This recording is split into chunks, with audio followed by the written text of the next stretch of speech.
بسم اللہ الرحمن الرحیم. ناظرین السلام علیکم. میں ہوں آپ کا میزبان صابر شاکر وفاقی دارالحکومت اسلام آباد سے. کچھ تازہ ترین اطلاعات اور ہم خبریں آپ سے شیئر کرتے ہیں. پاکستان کی سیاسی صورتحال بڑی تیزی سے تبدیل ہو رہی ہے اور تیزی سے صورتحال تبدیل ہوتی ہوئی سب کو نظر آ رہی ہے. اور خاص طور پہ اس وقت 14 طبق جو روشن ہوئے ہیں وہ ہیں حکمراں اتحاد کے. حکمراں اتحاد 15 جماعتی حکمراں اتحاد جس کا نام ہے P D M, Peoples Party, B N P, M Q M, Awami National Party, Istehkam Pakistan party, جتنے بھی آپ نام لیں، بلوچستان عوامی پارٹی، تمام کی تمام، یعنی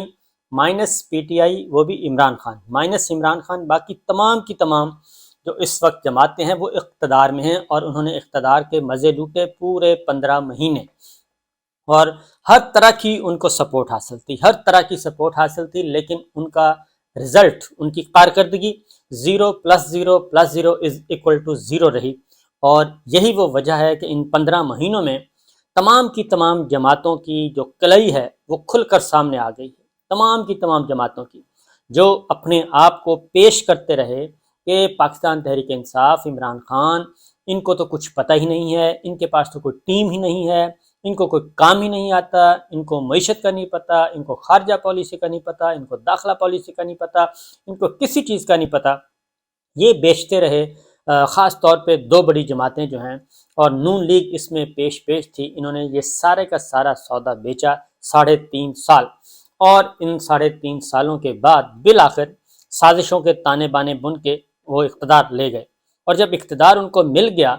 اس کے بعد تو ان کے پاس ایسی سپورٹ ماضی میں کبھی تھی نہیں جتنی سپورٹ 15 جماعتی حکمراں اتحاد کو پچھلے 15 مہینوں میں دستیاب تھی. ایسی سپورٹ بالکل نہیں تھی. لہٰذا انہوں نے نہ آئین کو مانا، نہ دستور کو مانا، نہ قانون کو مانا، نہ عدالتوں کو مانا، نہ عدالتی فیصلوں کو مانا، نہ ججوں کو مانا، نہ جرنیلوں کو مانا، نہ جرنلسٹوں کو مانا، نہ میڈیا کو مانا، کسی کو نہیں مانا، اور صرف اپنی منمانی کی. اور اپنی منمانی کرتے کرتے ہر طرح کا انہوں نے بلڈوز کیا. جمہوریت کو بلڈوز کیا، جمہوری روایات کو، جمہوری اصولوں کو، آئین کو، قانون کو بلڈوز کرتے رہے. اور الیکشن بھی نگراں حکومتوں پنجاب اور خیبر پختونخوا میں الیکشن بھی نہیں مانے. انہوں نے کہا یہ الیکشن ہو ہی نہیں سکتے. لہذا فنڈ دینے سے انکار کر دیا، سیکورٹی دینے سے انکار کر دیا. رانا صاحب آ گئے، وزارت داخلہ درمیان میں آ گئے، سب کے سب آ گئے. اور اس کے بعد پھر کشمیر میں آپریشن ہوا. کشمیر میں ماضی میں کبھی نہیں ہوا 75 سالوں میں، لیکن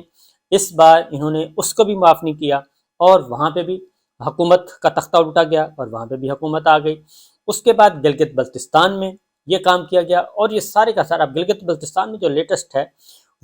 وہی لوٹا کریسی، وہی پی ٹی آئی کے اندر سے ایک فارورڈ بلاک بنایا، اس کو اقتدار سونپا گیا. J U I, Peoples Party, Muslim League Nawaz سارے مل گئے اور ان کو گلگت بلتستان کو بھی، حالانکہ یہ متنازع اور حساس ترین علاقے ہیں کشمیر اور گلگت بلتستان، لیکن ان کو بھی نہیں بخشا ان 15 جماعتی حکمراں اتحاد نے. اور انہوں نے کہا کہ نہیں، پاکستان تحریک انصاف کا ہم نے نام و نشان مٹا دینا ہے. ان کا نہ وزیر اعلیٰ قبول، نہ ان کا وزیر اعظم آزاد کشمیر قبول. ہر طرح سے انہوں نے یہ بلڈوز کیا. اور لاسٹ جو ہوا گلگت بلتستان کا، آج نئے وزیر اعلیٰ آ گئے ہیں، وہی لوٹا کریسی. پہلے سندھ ہاؤس میں انہوں نے محفل سجائی، لوٹا کریسی کی، اس کے بعد پنجاب میں لوٹا کریسی، اس کے بعد کشمیر میں لوٹا کریسی، اس کے بعد گلگت بلتستان میں لوٹا کریسی. یہ ہے 15 جماعتی حکمراں اتحاد کا آئینہ. آئینے میں ان کی تصویریں دیکھیں تو یہ تصویریں ہیں کہ وہ صرف اور صرف لوٹا کریسی پہ انہوں نے عمل کیا. انحراف، سیاسی جماعتوں سے انحراف، پارٹی قیادت سے انحراف اور فلور کراسنگ، یہ سب کے سب کرتے رہے. اب ان 15 مہینوں میں ان کی کارکردگی یہ رہی ہے. اس کے بعد اب صورتحال یہ ہے کہ اب آئی ایم ایف کا بہت زیادہ چرچا ہے جی، کہ آئی ایم ایف اندر خانے یہ بہت لوگ پریشان ہیں. میں ساری باتیں بتا رہا ہوں کہ اندر ان کو نا تھوڑی سی کھلبلی مچی ہوئی ہے. خاص طور پہ نون لیگ کو اور مولانا کو بہت زیادہ کھلبلی مچی ہوئی ہے کہ آخر یہ ماجرا کیا ہے کہ عمران خان صاحب کو جو مغربی ملک ہیں، یورپ ہے اور آئی ایم ایف ہے، آئی ایم ایف کے بعد یہ سلسلہ شروع ہوا کہ یہ کیوں اتنا سپورٹ کر رہے ہیں اور یہ ہمارے ساتھ ہیں یا پھر عمران خان کے ساتھ ہیں. یہ ایک ان کو دھڑکا لگا ہوا ہے. اور یہ بلا کے، میں نام نہیں بتانا چاہتا، ہمارے دوست ہیں، ظاہر ہے میڈیا پرسنز ہیں، سب سے گپ شپ ہوتی رہتی ہے، بلا کے ان سے پوچھ رہے ہیں کہ یہ ماجرا کیا ہے، ہمیں بتائیں کہ یہ آئی ایم ایف کیوں عمران خان صاحب کی تعریفیں کر رہی ہے اور یورپی یونین کیوں پیچھے پڑی ہوئی ہے، وہ ان کو سپورٹ کیوں کر رہی ہے؟ بھائی یہ ساری کی ساری باتیں تو آپ اپنے خود پوچھیں، اپنے گریبانوں میں جھانکیں، اور گریبان میں جھانکیں گے تو آپ کو پتہ چل جائے گا کہ یہ کوئی ایسا تو ہے نہیں کہ آپ قومی ذرائع ابلاغ کو بین کر دیں گے۔ ہر سفارت خانے کا ایک میڈیا سیکشن ہے، ان کو جو سمجھ نہیں آتی کہ یہ تمام ٹی وی چینلز پہ آپ بند کر دیں، سب کچھ بند کر دیں، اور تمام پورے کا پورا میڈیا جو ہے وہ بند کر دیں، تمام ٹی وی چینلز بند کر دیں، لیکن سوشل میڈیا کو بھی بند کر دیں، لیکن ہر سفارت خانے میں ایک میڈیا سیکشن ہے۔ وہ میڈیا سیکشن جو ہے وہ صحافیوں کے ساتھ ان پرسن رابطے میں ہوتا ہے اور ان سے ملاقاتیں کرتا ہے، اور ہر سفارت خانے کے لوگ یہ کرتے ہیں، اور ہمارے جو سفارت خانے بیرونی دنیا میں ہیں وہ بھی یہ کام کرتے ہیں، پلز لیتے ہیں، صحافیوں سے ملاقاتیں کرتے ہیں۔ صحافی جب ملتے ہیں غیر ملکی سفارتکاروں سے، گپ شپ لگاتے ہیں اور ان سے پوچھتے ہیں تو وہ اپنا حال بتاتے ہیں، حال احوال بتاتے ہیں۔ جب حال احوال بتاتے ہیں تو وہ ساری چیزیں جو ہیں وہ سامنے نظر آتی ہیں کہ یہ صورتحال ہے اس وقت۔ پھر کچھ غیر سرکاری تنظیمیں ہیں، وہ آرام سے اپنے اپنے گھروں میں بیٹھے، ورک ٹو ہوم آج کل چل رہا ہے، ورک فرام ہوم چل رہا ہے، یہ سارے کا سارا جو چل رہا ہے، یہ چیزیں گھروں میں بیٹھے ڈیٹا تیار ہو رہا ہوتا ہے، ساری چیزیں تیار ہوتی ہیں، ان کو فیڈ بیک دیا جا رہا ہوتا ہے، پھر ریسرچ پیپر لکھوائے جاتے ہیں۔ ریسرچ پیپر جو ہیں کہ اپنی اپنی اسیسمنٹس دیں، جرنلسٹ وہ کرتے ہیں، اور یہ سارے کا سارا کام اس کے بنیاد پہ جو غیر ملکی سفارتکار ہیں یہ اپنی رپورٹس اپنے اپنے ملکوں کو بھیجتے ہیں، اور وہاں پہ پھر یہ ڈیٹا تیار کیا جاتا ہے، اس کے اکارڈنگلی پھر تعین کیا جاتا ہے کہ پاکستان میں کون مقبول ہے، کون غیر مقبول ہے، کون بنیادی انسانی حقوق کی خیال رکھ رہا ہے اور کون نہیں رکھ رہا۔ یہ ساری چیزیں جو ہیں ایک خودکار نظام ہے ہر ملک کا، وہ یہ طے شدہ اس کے اکارڈنگلی چل رہا ہے۔ پھر ہر ملک جو ہے وہ پبلک ڈپلومیسی، یعنی کہ عوام میں اپنا امیج بہتر بنانے کے لیے وہ یہ کام کرتے ہیں، اور وہاں پہ بھی باقاعدہ طور پہ انڈائریکٹ انویسٹمنٹ کی جاتی ہے، اور وہاں پہ غیر ملکی جو سفارت خانے غیر ملکی سفارت خانے وہ باقاعدہ وزٹ کروائے جاتے ہیں، اور مختلف انٹرنیشنل آرگنائزیشنز کے وہاں پہ جاتے ہیں، اور وہاں پہ جا کے ایک دوسرے کو سمجھنے کا موقع ملتا ہے، تاکہ یہ جو تاثر ہے، کیونکہ 25 کروڑ کا ملک ہے پاکستان، اور واحد اسلامی مملکت ہے جو کہ جوہری طاقت ہے، اور پاکستان کا سٹیبل رہنا، پاکستان کا مستحکم رہنا، اور پاکستان میں کون اقتدار میں آ رہا ہے کون جا رہا ہے، اس میں بہت سارے ملکوں کے مفادات جڑے ہوئے ہیں، اور وہ کسی بھی صورت میں وہ فری ہینڈ خالی نہیں چھوڑ سکتے۔ لہٰذا یہ ساری باتیں میں آپ کو اس لیے بتا رہا ہوں کہ یہ جو سمجھتے ہیں، نون لیگ نے سمجھا، پیپلز پارٹی نے سمجھا، مولانا نے سمجھا، سب نے یہ سمجھا کہ جناب بس اب تو ہم ہی ہم ہیں، لیکن جو رپورٹس جا رہی ہیں وہ جا رہی ہیں کہ ان سے نکما، یہ پی ڈی ایم اور جو 15 جماعتی حکمران تھا، ان سے نکما کوئی اور ہو ہی نہیں سکتا، یعنی اپوزیشن ہے ہی نہیں، نہ قومی اسمبلی میں اپوزیشن، نہ پنجاب میں اپوزیشن، نہ خیبر پختونخوا میں اپوزیشن، نہ سندھ میں اپوزیشن، نہ بلوچستان میں اپوزیشن، کہیں اپوزیشن ہے ہی نہیں،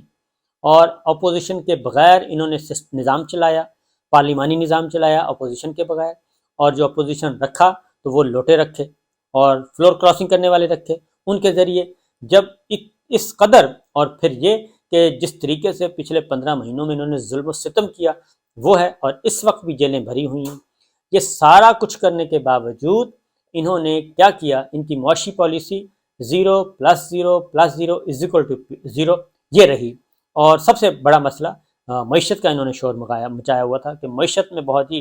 ہم اور اسحاق ڈار صاحب کو لایا گیا، خاص طور پہ مفتاح اسماعیل صاحب جو پڑھے لکھے کوالیفائڈ ایک شخص تھے، اور ان سے اختلاف ہو سکتا ہے لیکن کوالیفائڈ آدمی تھا، اور ان کو لایا گیا، وہ ایک ڈگر پہ چل رہے تھے اور لے کے جا رہے تھے، لیکن انہوں نے اس کو بھی معاف نہیں کیا، کیونکہ خاندان سے باہر کوئی چیز نہیں جانی چاہیے، خاندان کے اندر ہی رہے، وزارت اعلیٰ بھی خاندان کے اندر، وزارت عظمیٰ بھی خاندان کے اندر، وزارت خزانہ بھی خاندان کے اندر، وزارت داخلہ بھی خاندان، یعنی ہر چیز خاندان کے اندر ہونی چاہیے، اس سے باہر نہیں جانا چاہیے۔ تو یہ سارے کے سارے کرنے کے باوجود اب صورتحال یہ ہے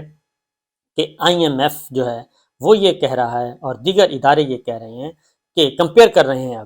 اب یہ کمپیئر کر رہے ہیں، کیونکہ پہلے تو کمپیئر کیا جاتا تھا ماضی سے، لیکن اب کر رہے ہیں 3.5 سال کی عمران خان صاحب کی پالیسیوں کو اور کمپیئر کر رہے ہیں یہ 15 مہینے ان کے، اور مزید 1 مہینہ 1.5 سال پورا ہو جائے گا، یعنی کہ 16 مہینے ہو جائیں گے، سوری،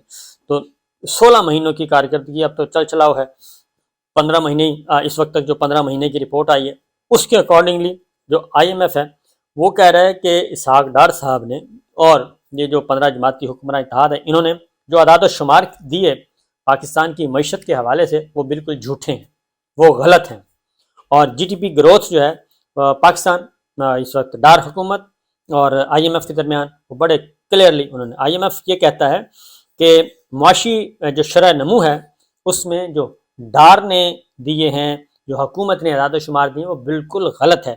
اور سال 2023 میں پاکستان کی معاشی شرح نمو -0.5% رہی، یہ آئی ایم ایف کہہ رہا ہے -0.5% رہی نیگیٹو میں، اور یہ عمران خان صاحب کے دور حکومت میں 6% تھی، 6.2% تھی، یہ آئی ایم ایف نے تسلیم کیا۔ اس کے بعد خود 15 جماعت کی حکمراں اتحاد نے پچھلے اقتصادی سروے میں یہ بات تسلیم کی، اور اقتصادی سروے میں سارے پازیٹیو آئے عمران خان کے دور حکومت میں، جو اور ان کے سارے نیگیٹو آئے -0.5%، اور جبکہ حکومت یہ کہہ رہی تھی کہ ان کی شرح نمو 0.29% ہے، 0.29% جو خود مان رہے ہیں، تو وہ کہہ رہے ہیں نہیں 0.29 نہیں -0.50 تھی، یہ سچویشن اس وقت چل رہی ہے۔ اور اسی طریقے سے مالی سال 2022 میں جو عمران خان کا سال تھا اس میں معاشی شرح جو ہے وہ 6.1% ریکارڈ کی گئی، عمران خان صاحب کی حکومت کا 6.2 تھا، آئی ایم ایف کہہ رہی ہے 6.1، یعنی 0.1 کا، لیکن 6.2 تھی، اور آئی ایم ایف کا رواں مالی سال کا جی ڈی پی ہدف بھی حاصل نہیں ہو سکا، یہ بھی آئی ایم ایف کہہ رہا ہے، اور کہ یہ جھوٹ بول رہے ہیں کہ انہوں نے کوئی ہدف حاصل کیا، اور حکومت نے رواں مالی سال کے لیے معاشی شرح نمو 3.5% مقرر کیا ہے، اور یہ بھی حاصل نہیں ہو سکے گا۔ تو یہ وہ باتیں ہیں جو کہ دنیا اس وقت کہہ رہی ہے، اور یہی وجہ ہے کہ آئی ایم ایف اور دیگر جو عالمی مالیاتی ورلڈ بینک ہے، دیگر تنظیمیں ہیں، اور اسی طریقے سے غیر سرکاری تنظیمیں ہیں، جب وہ کمپیئر کر کے یہ بتا رہی ہیں کہ جناب ان کا یہ ہے اور ان کا یہ، اور ان کو کسی قسم کی کوئی قدرتی آفت بھی نہیں ملی، اور عمران خان صاحب کے زمانے میں ان کو بدترین قسم کی یہ قدرتی آفت وہ کووڈ ملی، اور کووڈ کے دوران بھی پاکستان ایک رول ماڈل کے طور پہ پوری دنیا میں سامنے آیا، انڈیا فلاپ ہوا، بنگلہ دیش کا ستیہ ناش، اور اس کے بعد سری لنکا میں، یعنی کہ ساؤتھ ایشیا میں بھی تباہی مچائی